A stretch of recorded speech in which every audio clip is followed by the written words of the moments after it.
Rathish. So, season 3 of Decoding Impact is ready to launch on the 4th of April.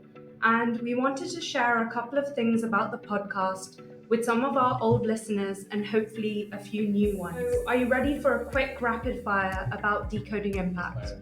Hey, let's go. So, Rathish, after 15 years of working in the impact ecosystem, what does impact mean for you? Impact is when we have a system that enables every individual to have agency and resilience to solve the problems that they're facing.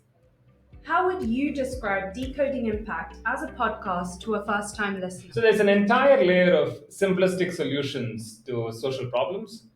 And then there is the cake, which is where the real problems are getting discussed. Decoding impact is here. As the host of Decoding Impact, what are 3 things you have learned so far?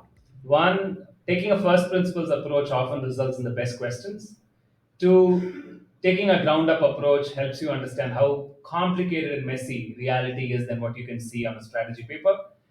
Three, it is super hard to get women guests on podcast. What can we expect from season 3 of Decoding Impact? You can see me in season 3 because we have video. Two, we have a wider range of guests, more business, more government, more philanthropy.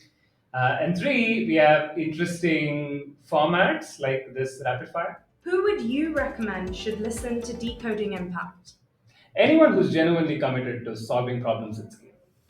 Name one leader you would love to host on the podcast. Actually, been super fortunate. A lot of people I wanted to have on the podcast, I do.